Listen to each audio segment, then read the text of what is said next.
Chores in tight spaces. Mucking out the barn with so much help. Get so much help when I muck out the barn. So much. Yeah, that's mine.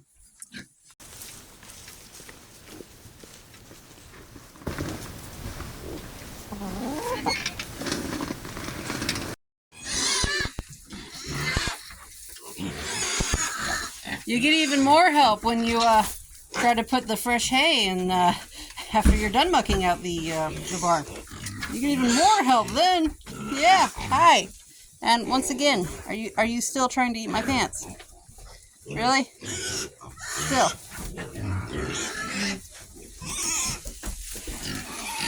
All the help in the world. All the help. Hi. All the help in the world. Hi.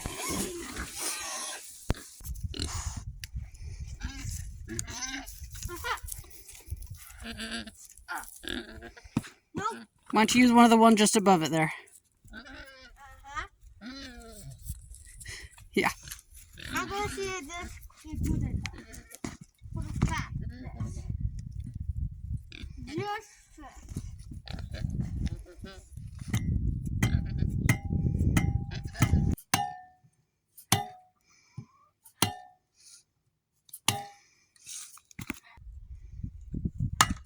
You're doing it.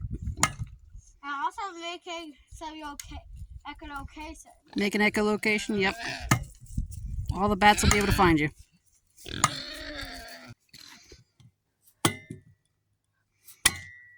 What? You got it, baby. You could just... Yeah. You made some kindling. That's some good looking kindling right there. Good job, Robert. Well done. Yeah, this thing's pretty cool, huh? Yeah. You know, this is, what's this called? Do you remember? Kindling? Kindling cracker. And it was invented by a little girl, wasn't it? Yeah. So that she... I thought the axe, not the... Oh, yeah. You're making kindling with the kindling cracker, and it was invented by a little kid who wanted to help her mom make firewood. Just like you're helping us make firewood. Pretty cool, huh? Storm coming tonight, and we just learned why they put headlights on tractors.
Inside, we have installed a board kind of around the framing that's there,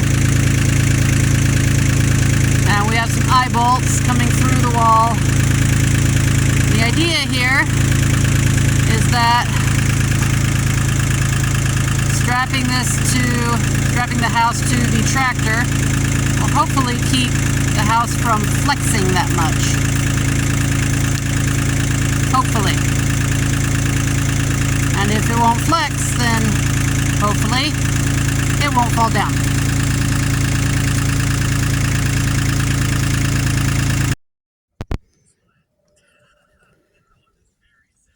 This is our second storm, strapping the house down to the tractor. Got some good wind, got some daytime though.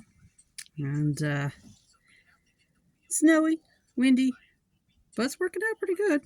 Although I am fairly impressed that our Christmas wreath is still, holding on just fine. That's a plus.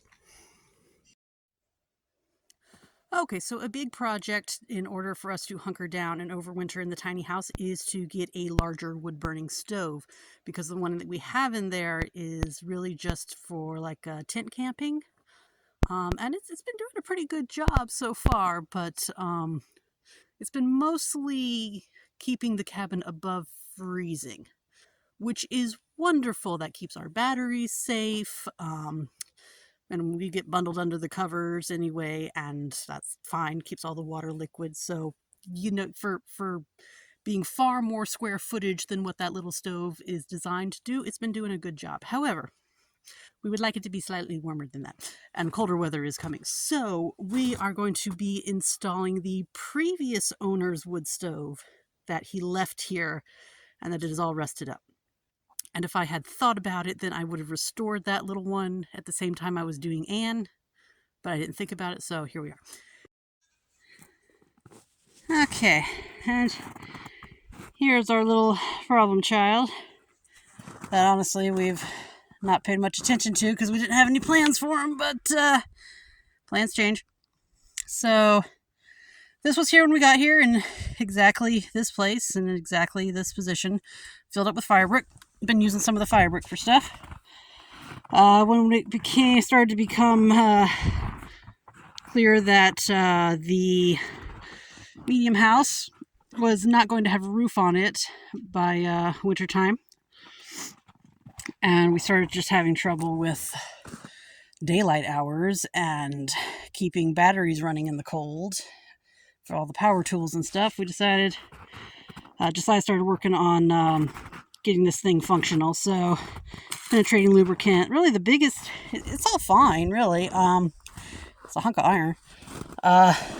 Really the biggest issue has been this handle is very difficult, and so he's purchased a longer tube that we can use for leverage, so we can actually open and close the door.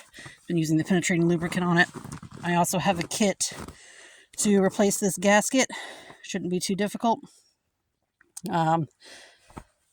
Like I said, if I had thought about it, I would have restored it when I did the other stove, but I didn't think about it, so here we are.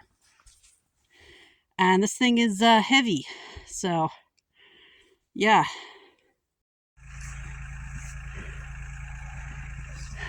All right. Well, try to strap it, see what happens. I get a strap under it. Yeah. You can get a strap under it right now. All right.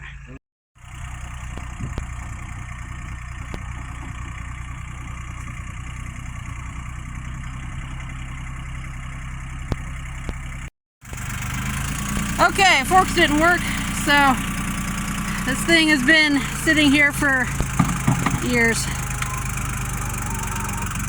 You need to come forward a little bit.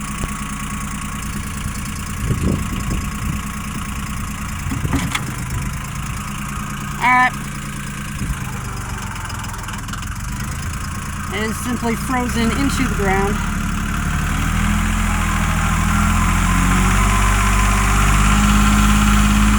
It ain't budging.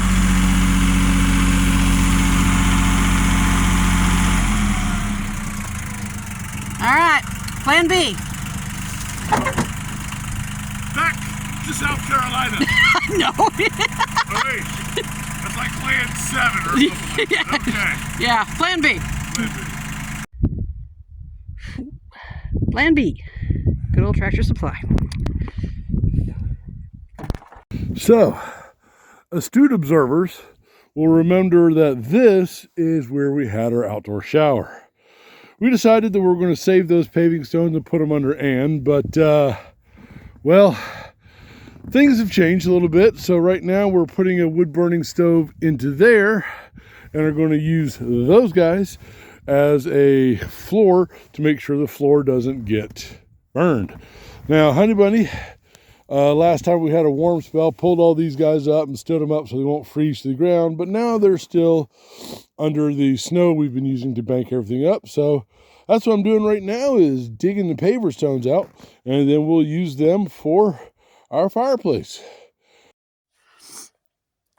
So after we have installed these posts that is for our future, what is this? This is our woodshed, and there's a pallet there. This is our future woodshed, and we purchased some used metal sheets, roofing panel. I don't know what the words are, but it's actually the same stuff the previous owner used on the tiny house. You can actually see our little chimney stack that's burning there.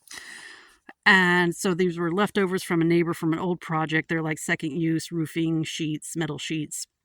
There were some left over that I've been using to make a doghouse. And so I purchased a bunch from him, enough to do this woodshed, and they're all buried somewhere in there, in that last bay. When I ordered those, there were actually a few pieces that were cut, not as long as we needed to be to make the path, and they are buried there somewhere. And we are going to be using those to make the stove a little safer in the house, to put a back against it and to protect the ceiling, protect the wall. So I gotta go dig it out.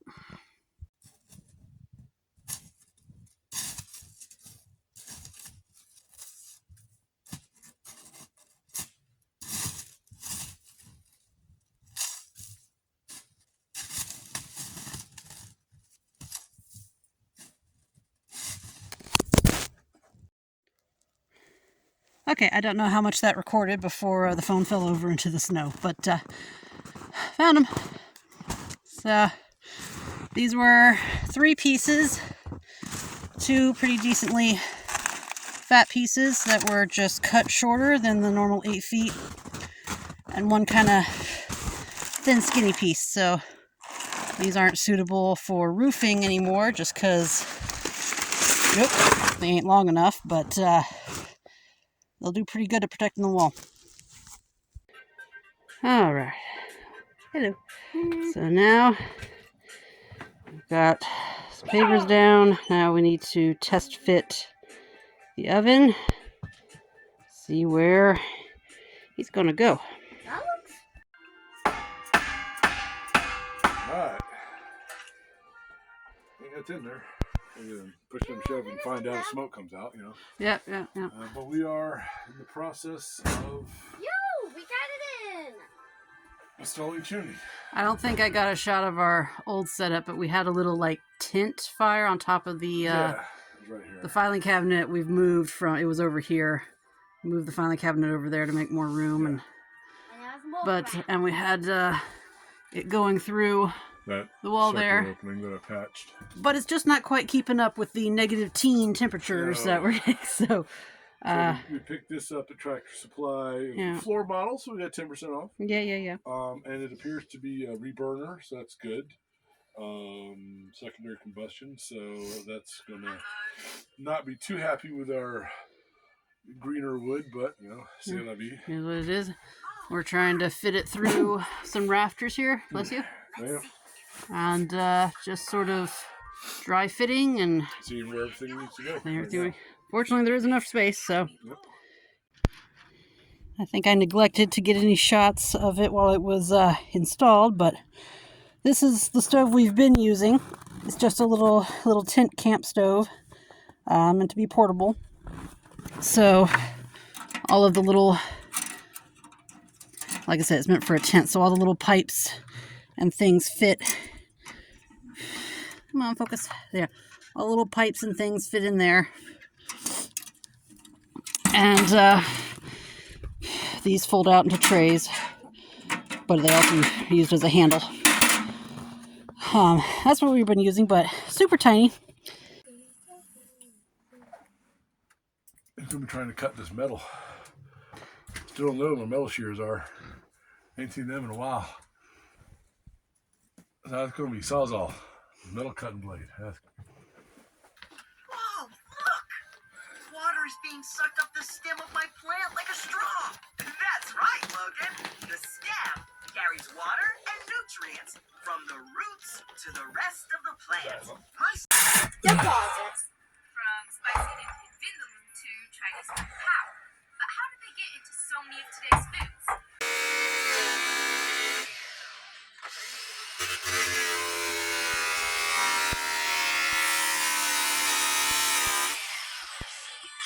The sparking fruit.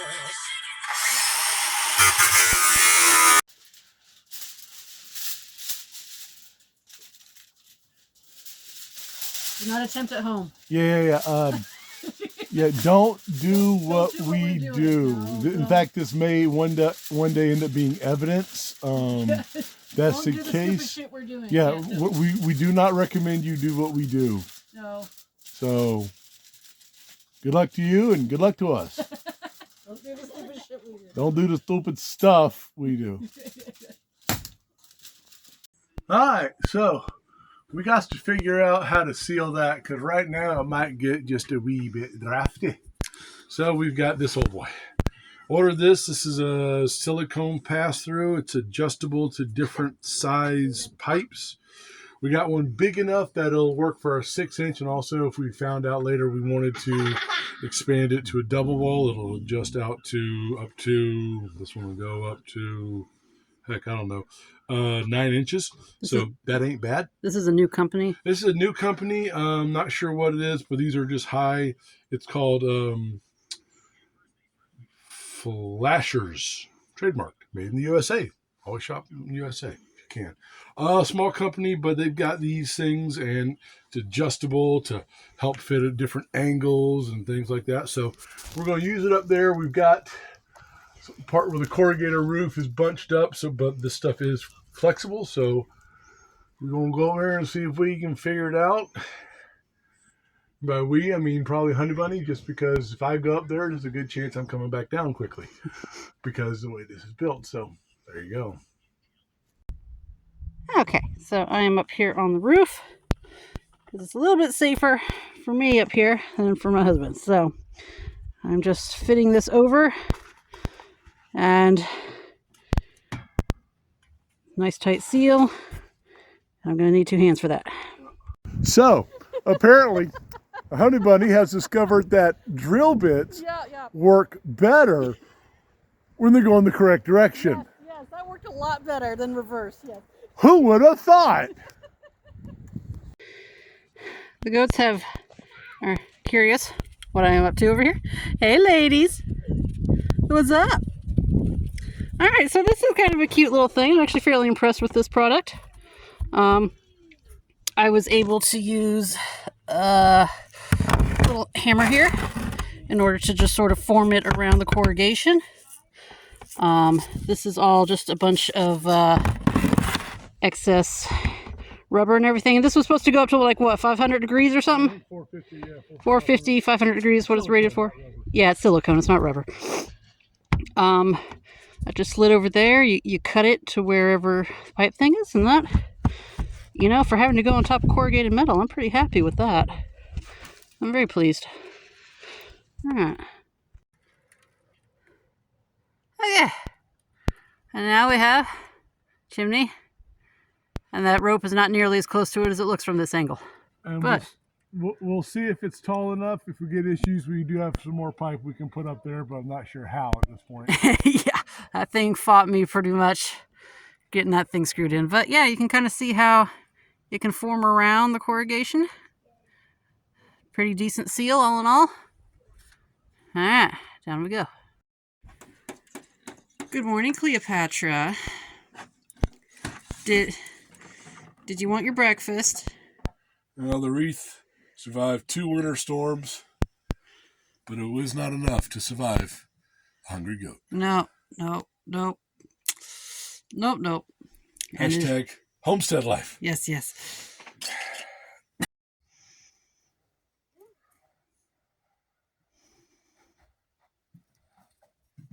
is another way on how a wobbler does his reflexes.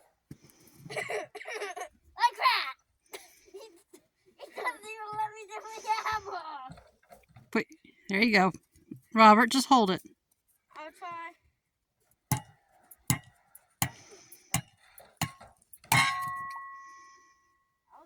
But I learned that reflexes.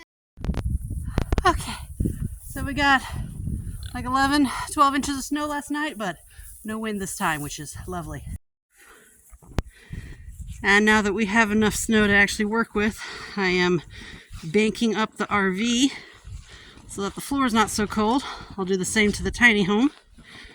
And what's cool about snow, you can shovel it to do stuff. So, oh, they collapse that one. Hi, Fluffy. Hi, Fluffy. Hi. But we have little feeding stations with hay. Nice, at a nice comfortable shoulder height for the goats, and the pigs can get up there and like destroy it and stuff if they so desire. So little feeding stations all in the snow. Banking it up kind of gave me a way to kind of clear a path for the animals to exist. Yeah. So I'm actually pretty pleased with this. It should actually keep the RV a good bit warmer now that I can add some insulation to the floor. Hi, Giles. You got big. Now. And several of you, I wanted to thank my viewers here because several of you on the RV winterizing video suggested putting these freezer door, these walk-in freezer plastic strips down. And those have been lovely. I went ahead and got those off Amazon.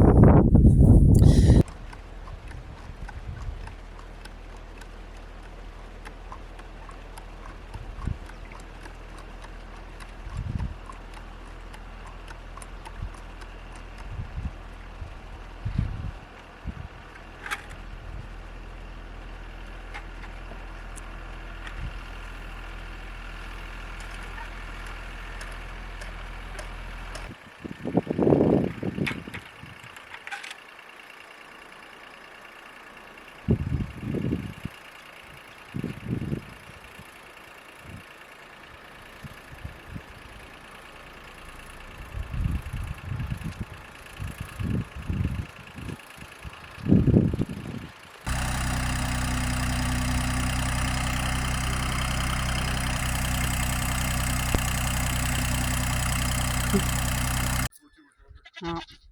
Well, the goats are appreciative.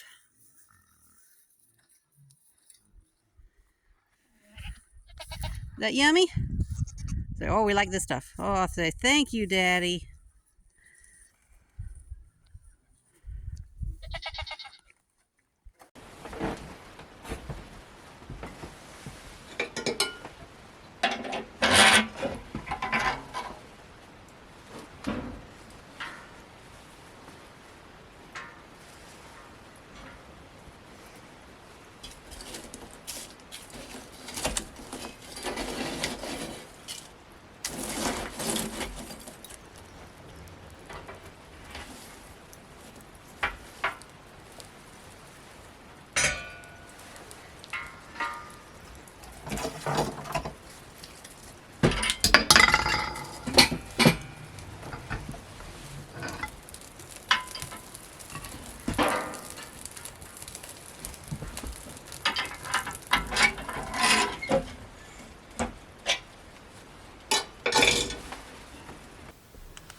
But yeah, all in all, I'd say we've been settling in pretty well, all considering. We probably about the only thing that we weren't able to do the way we really wanted is this this pipe here. But that pipe there that goes, it's still single wall stove pipe, and ideally you want that to be double walled, insulated when it goes through the roof section. And the reason we went with that is even though we were able to get insulated pipe, or double walled pipe, we were not able to get the adapters that would go from single wall to double wall and back again. We're not. And those were going to take several weeks to get shipped. So we we just had to make a call to do what we did there. However, we were able to get all the clearances in, even around the roof in the stovepipe. It's just the bare metal roof from, you know, whatever, 9 inches, I think, all the way around. It's been working really, really well. The coldest we've seen it here was like -17, definitely negative in the teens. And probably what gives us the biggest margin of error with that single wall pipe is that this thing, it's from Tractor Supply. It's brand new. It's got a reburner all in there, very efficient, and it's rated for 900 square feet. And the tiny home is about 200 square feet. So even though it's not particularly well insulated, this thing stays on low. It never has to be cranked up to high.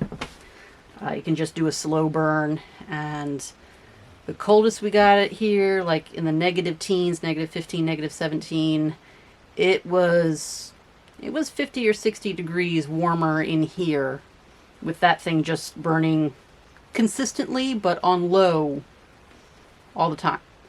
So it's good. It's efficient. I've been using the cooktop to warm up water for the animals every morning. Free energy, free warm water. I've also been using it to warm up water to do dishes. So we've not been using a whole lot of propane since we installed that thing, which has been great. I'm really very happy with it.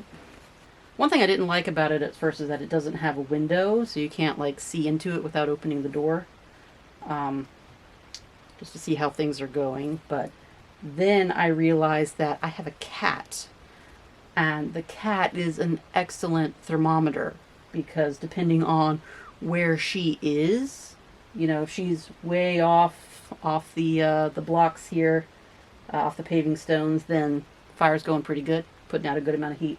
As she starts inching closer, you know, that's when I know the fire's starting to die down a bit. And if she's right up on it or even underneath the stove, then that's when it's time to add more fuel. So yeah, I'm not going to have any more building videos for you until the snow melts enough that we can get to our building supplies. That's a big thing. One big plus about this stove is with the little tent stove we were using, it can't fit these big logs, which we had already split and stacked a cord of because we were anticipating using it in the big cook stove. But then obviously we didn't get a roof on, so that didn't happen. However, this little guy can accept 18-inch logs. I think it actually goes up to like 19-inch logs. So that entire cord that has been drying, at least for a few months, we're able to use it, and oh, it is glorious. It's amazing the difference just a few months makes, even though, you know, we don't have a roof over the, we don't even have a tarp over the stacked wood. So, but it has dried considerably, and it burns so much better. Because with the little tent stove, we were having to cut and chop as we went every few days, and it's wet, it's green, it's the worst thing you could possibly burn, but it's what we got. I think this next week, Josiah's off work. They don't have any school next week for reasons I don't even know what the thing is, but the plan is to do some building on the woodshed and get a roof over that so that we can continue splitting and cutting and stacking, and so that next winter we have very dry seasoned wood. So I think that is all from us for now. You know, things are going pretty good. Nothing major happening, which is exactly what you want in the middle of winter in northern Maine. Nothing major happening. We're just waiting. We're waiting until spring. Hopefully all of my goats are pregnant by now, and we'll have some babies in the spring. In the meantime, I'll throw out videos as we've got them on just what we're doing, little projects we're getting ready for, and I'll see you next time, guys. When the dog is warm and comfy and won't move when we get the covers down in order to make our bed, you know she's adapting well. 0 blanks given. She's a good girl, though. She's a good girl, Zena.